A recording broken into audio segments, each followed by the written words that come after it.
अस्सलाम वालेकुम वीवर्स, कैसे हैं आप? उम्मीद है कि आप खैरियत से होंगे। उर्दू ज़बान में हम अक्सर ऐसे जुमले इस्तेमाल करते हैं जैसे कि बीमार होने के बावजूद उसने मीटिंग में शिरकत की, गरीब होने के बावजूद उसने अपने दोस्त की मदद की, पढ़ने के अलावा आजकल आप क्या कर रहे हो? अब इन जुमलों में देखें, एक टर्म इस्तेमाल हुआ है के बावजूद और एक टर्म हुआ है अलावा। अब ऐसे जुमलों को हम जब इंग्लिश में ट्रांसलेट कर रहे होते हैं तो वो कौन से स्ट्रक्चर इस्तेमाल करते हैं, आज के इस लेक्चर में उनको तफसीलन डिस्कस कर लेंगे। वो तमाम व्यूअर्स जिन्होंने अभी तक चैनल सब्सक्राइब नहीं किया है तो आप चैनल सब्सक्राइब करें और बेल का आइकन दबा लें ताकि हर नया लेक्चर आपको आसानी से मिल सके। तो आइए लेक्चर शुरू कर लेते हैं। देखें, होने के बावजूद कहने के लिए डिस्पाइट बीइंग का लफ्ज़ इस्तेमाल करते हैं। क्या इस्तेमाल करते हैं? डिस्पाइट बीइंग, होने के बावजूद कहने के लिए। अब इसका जो स्ट्रक्चर बनेगा कुछ इस तरह से बनेगा, डिस्पाइट बीइंग प्लस ऑब्जेक्ट, उसके बाद फिर सेंटेंस होगा। ठीक है। अब शुरू में हमने क्या करना है, के बावजूद कहने के लिए डिस्पाइट बीइंग, फिर उसके बाद ऑब्जेक्ट, उस ऑब्जेक्ट के अंदर नाउन भी आ सकता है, उसके अंदर एडजेक्टिव भी आ सकता है। फिर आगे क्या होगा, सेंटेंस। सेंटेंस कोई भी हो सकता है, जैसे कि बीमार होने के बावजूद उसने मीटिंग में शिरकत की। बीमार होने के बावजूद उसने मीटिंग में शिरकत की। Despite being ill he attended meeting. Despite being ill he attended meeting. पढ़ा लिखा होने के बावजूद असलम को नौकरी नहीं मिल रही है।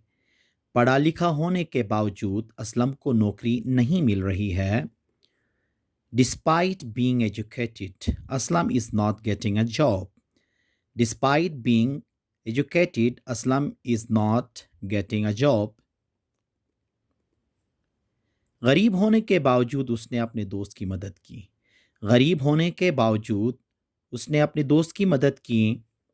Despite being poor, he helped his friend. Despite being poor, he helped his friend.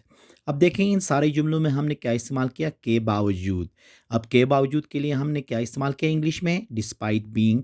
फिर उसके बाद चाहे नाउन भी लगा सकते हो या तो वहाँ पे एडजेक्टिव भी लग सकता है। ठीक है। फिर उसके बाद आप सेंटेंस बना सकते हो। तो ये था पहला स्ट्रक्चर जो हमने अ, होने के बावजूद के लिए इस्तेमाल कर लिया। दूसरा है हमारे पास बिसाइड्स, के अलावा। मतलब कभी कभार हम ऐसी बातें कर रहे होते हैं डेली लाइफ के अंदर, एक काम करके फिर उसके अलावा एक और भी काम कर रहे होते हैं। तो या तो एक चीज़ इस्तेमाल करते हैं, उसके अलावा भी कोई एक चीज़ इस्तेमाल करते हैं, तो उस वक्त फिर ये इस्तेमाल होता है बिसाइड्स। अब इसका फार्मूला कुछ इस तरह से बनता है, पहले सेंटेंस, फिर उसके बाद बिसाइड्स, फिर ऑब्जेक्ट, उस चीज़ का नाम होगा।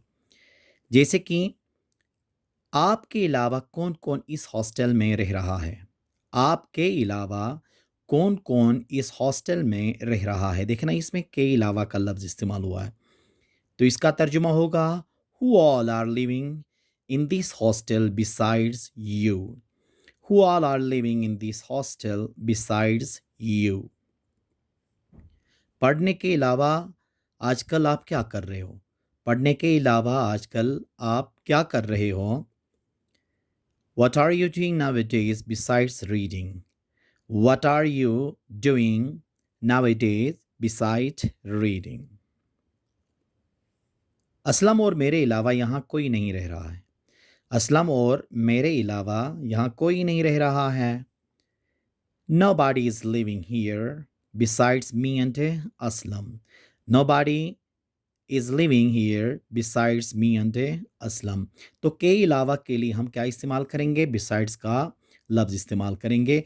तो इनको अगर आप प्रैक्टिस कर लेंगे, लिख के, जुमले बना के, बोल के, तो फिर ऐसे जुमलों को इंग्लिश में बोलना बहुत आसान होगा।